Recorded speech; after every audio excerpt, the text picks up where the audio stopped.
बोल रही है कि वहाँ पे माइलेज कम होगी, तो सर माइलेज का कम होगी तो मुझे नुकसान है, पेट्रोल मेरा ज़्यादा जाएगा।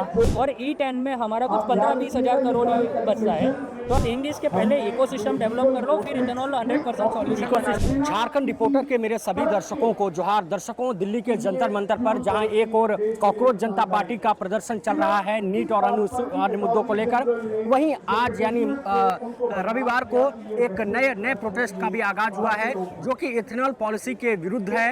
और ज़्यादा जानकारी के लिए हमारे साथ इसके ऑर्गेनाइजर हैं जो कि इंजीनियर हैं। इन्होंने अभी एक लंबा चौड़ा भाषण इस मंच से दिया है, तो हम इन्हीं से जानना चाहेंगे कि ये आपका प्रोटेस्ट जो है किस मुद्दे पर है, किसके खिलाफ है, और आप जो भाषणों में बता रहे थे जरा हमारे दर्शकों को बताएं। पहले अपना परिचय दें। हाय एवरीवन, मैं दिनेश हूँ। एक्चुअली हमारा जो प्रोटेस्ट है वो against the implementation of E20, जो इथेनॉल का E20 पॉलिसी इन्होंने लाए हैं, तो वो जो इम्प्लीमेंट किए जिस हिसाब से उसके लिए है कि भाई आप जो इथेनॉल है वो आप ऑप्शन दीजिए जब तक आपका इकोसिस्टम डेवलप नहीं हो जाता। मेन क्या है, जैसे आप ब्राज़ील और यूएस की बात करें, वहाँ इकोसिस्टम डेवलप है कि भाई 1975 से वहाँ पे ये इकोसिस्टम उन्होंने बनाया। उसके बाद में फ्यूल व्हीकल उस हिसाब से बना और फिर बाद में फ्यूल ये लाए हैं। हमारे यहाँ पे चलो ठीक है, जियो पॉलिटिकल कंसर्न की वजह से हम बोल रहे हैं कि हमारा पैसा बाहर नहीं जाना चाहिए। That's a great thing. भाई हमको भी पता है कि किस हिसाब से हम मैनिपुलेट अनफॉर्चुनेटली होते हैं और हमारा सबसे ज़्यादा पैसा बाहर ही जाता है। तो आप उसमें इथेनॉल लेके आए हो जो पहले से भी था, E5 E10 था, और हमारा व्हीकल उसी हिसाब से बना। लेकिन 2023 में बोला कि भाई E20 हम लोग को इम्प्लीमेंट करना है। और 2018 में नीति आयोग की जो पॉलिसी थी उसमें था कि 2030 तक आपको कर देना है, बट हमने 2025 में सब कुछ कर दिया। तो उससे क्या है कि हमारे जो व्हीकल वो 2023 तक जो व्हीकल बने हैं वो आपके E10 के हिसाब से बने, तो आपके अराउंड 30+ CR जो व्हीकल्स है वो E10 के हिसाब से है। तो अब उसमें हम E20 का इथेनॉल का फ्यूल डालते हैं तो उसमें आपका माइलेज लॉस होता है, और उसमें जो वियर एंड टीयर्स है इंजन प्रोडक्ट के, इंजन कंपोनेंट्स के, नॉट इंजन कंपोनेंट्स के, तो वहाँ पे इश्यूज आ सकते हैं। तो हमने काफ़ी मीडिया रिपोर्ट्स भी देखी जिसको अभी तक मैं कंफर्म नहीं कर रहा हूँ कि वो एक्चुअली में उसकी वजह से है कि नहीं, बट अगर आप साइंस में जाएंगे, टेक्निकली बात करेंगे, तो सिंपल है कि जो फ्यूल के लिए कार बनी है अगर मैं दूसरा फ्यूल डालता हूँ तो वो इम्पैक्ट करता है। गवर्नमेंट भी बोल रही है कि वहाँ पे माइलेज कम होगी, तो सर माइलेज का कम होगी तो मुझे नुकसान है, पेट्रोल मेरा ज़्यादा जाएगा। प्लस जो डिस्टेंस के लिए मैं जा रहा हूँ, सपोज 1 किलोमीटर जाना है और पेट्रोल में सपोज कोई स्पेसिफिक 10 ml पेट्रोल गया मेरा, अगर उसमें मेरा 12 ml जाता है तो पहले तो 2 ml का एक्स्ट्रा गया कॉस्ट, और प्लस उसमें मेरा जो 80% पेट्रोल है वो भी तो ज़्यादा चलेगा। तो उसका मेरा रिजल्ट क्या होगा, नेट रिजल्ट माइलेज कम होगा, मेरे को फ्यूल ज़्यादा बर्न करना पड़ेगा, तो मेरा पेट्रोल भी उतना ही ज़्यादा जा रहा है, तो मैं बेनिफिट कहाँ से उठा रहा हूँ। एज़ पर द रिपोर्ट जो आप सर्च कर सकते हो कि हमारे जो E20 पॉलिसी में हमारा जो सेविंग होता है पर एनम का, पर ईयर का, वो 43,000 करोड़ का होता है। जो सरकार बोल रही है 1,25,000 30,000 करोड़, वो ओवरऑल में 2014 से लेकर अभी तक का, लेकिन जो हमारा 43,000 करोड़ ही है, और E10 में हमारा कुछ 15-20 हज़ार करोड़ ही बचता है।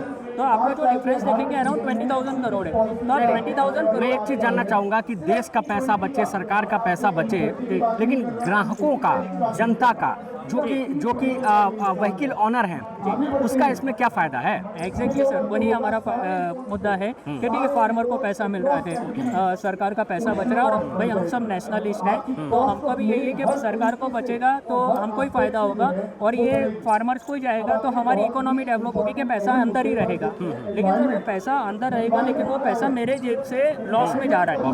हाँ, मेरा अगर फ़ायदे में जा रहा होगा तो मेरे को कोई प्रॉब्लम नहीं, पर ये पैसा मेरे नुकसान होके जा रहा है। और मैं अगर व्हीकल, जैसे मेरे पास 2 व्हीलर है, ठीक है, तो 2 व्हीलर में मेरा एवरेज कम होता है, मैं लॉन्ग डिस्टेंस ट्रैवल करता हूँ तो मुझे दिक्कत है। हमारे यहाँ पे जो रोड है आपको भी पता है कितना ट्रैफिक रहता है, हम किस हिसाब से चलाते हैं, कोई मैनेजमेंट है नहीं, तो वहाँ पे फिर मेरा फ्यूल का जो लॉस है वो बढ़ जाता है। सर जो ये लोग बोल रहे हैं theoretically 4 to 5%, it will go up to 10 to 15%। एक DPCL के या कोई थे, इन्होंने बोला था 30% तक जा सकता है, ठीक है, वो भी एक एग्जेजरेट क्लेम है, but then also it loss. और आपका मैं अपना ही एक्सपीरियंस बताता हूँ। मैंने कल ही जब पेट्रोल भराया तो उन्होंने बताया कि सारे पेट्रोल पंप्स में 20% इथेनॉल अब मैंडेटरी हो गई है। मैंने उनको पूछा कि मेरा माइलेज अभी कम हो रहा है, स्कूटी है मेरे पास, मैं तो गरीब आदमी हूँ जी, स्कूटी में भी मेरा माइलेज कम हो रहा है, पिकअप कम हो रहा है, तो ये एक दर्शकों की ओर से सवाल और हमारे जो भी व्हीकल ऑनर्स हैं देश भर के और हमारी झारखंड की, चूँकि हमारा प्लेटफॉर्म है, झारखंड के दर्शकों का के भी मन में होगा कि वो क्यों भुगतान करें, वो क्यों भुगतें। देखो सर, पहले तो आपके झारखंड के दर्शकों को राम राम जी भुगतान।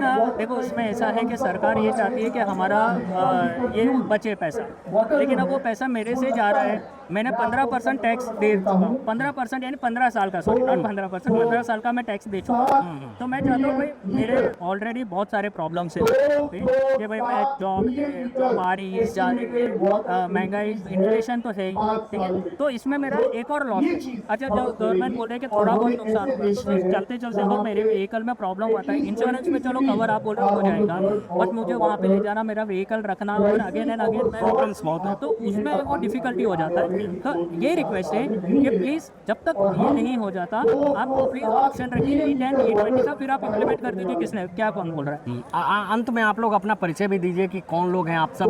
नहीं, मैं तो एक कॉर्पोरेट टीम भारत। हाँ नहीं, ये टीम भारत क्या है? एक्चुअली ये ऐसे ही किन्हें नाम रखा है। एक्चुअली मैं एक कॉर्पोरेट एम्प्लॉय और मैं एक यूट्यूबर भी हूँ, तो मैंने यूट्यूब पॉडकास्ट करता हूँ मैं, तो वहाँ पे मैं सिंह जी से कनेक्ट हुआ था पॉडकास्ट के लिए, और इसमें इकोनॉमी में मैं काफ़ी टाइम से रिसर्च भी कर रहा था। मेरा एक टॉपिक था डिस्कशन के लिए, तो देखा तो उसमें काफ़ी इशूज़ थे। सिंह जी से बात हुई और फिर बाद में ये बात करने के बाद हमारा ये डिसीजन हुआ कि हम लोग इसके ऊपर एक आवाज़ उठाते हैं। बाकी कोई ऐसा नहीं है कि हमारे पीछे कोई लॉबी है। नहीं मैं समझ गया। एक लास्ट चीज़ बताइए कि इथेनॉल अब तो आ गया है, ये जाएगा नहीं? हाँ, ये जाएगा नहीं। तो 20% इथेनॉल की पॉलिसी बन गई है, और पॉलिसी के अलावा चूँकि अब अगर वो इम्प्लीमेंट हो गया है और तो अब रही गया है, आगे का क्या? जो गवर्नमेंट बोल रही है E85 है, तो E85 में जैसे फ्यूल फ्लेक्स का आप देखेंगे कि कार आपकी 3 ही बिकी है, तो उसका रीज़न ये है कि कॉस्ट आपका जो फ्यूल फ्लेक्स रहेगा उसमें आपको जो मटेरियल यूज़ करोगे वो हाई ग्रेड मटेरियल यूज़ करने पड़ेंगे। एकदम सिंपल लैंग्वेज में बताएं कि इसका सॉल्यूशन क्या है? सॉल्यूशन देखो, इथेनॉल एक सॉल्यूशन है, ऐसा नहीं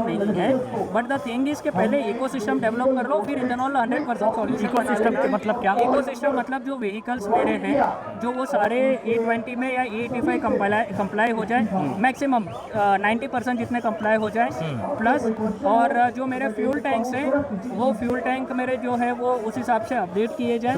और जो पॉलिसी है, जैसे अभी मिक्स हो रहा है, मिक्सचर आपने अलाउड कर दिया, अब बाहर जाके कोई भी जाके मिक्स कर देगा। हमारे यहाँ पे ज़्यादा पनीर केक मिलता है, क्या पता ये मिक्स नहीं मिलेगा। तो ये पॉलिसी स्ट्रिक्ट पॉलिसी करे कि हमारे व्हीकल्स के अगेंस्ट में ना। बहुत बहुत धन्यवाद आपका हमारे से बात करने के लिए। दिल्ली से के जंतर मंतर से हरिओम झारखंड रिपोर्टर के लिए thank you. This is my card, we can connect. वो बता देना कब आएगा भाई, मैं भेज दूंगा आपको आना। आप मुझे इस पर टेक्स्ट कर देना सर। 4 साढ़े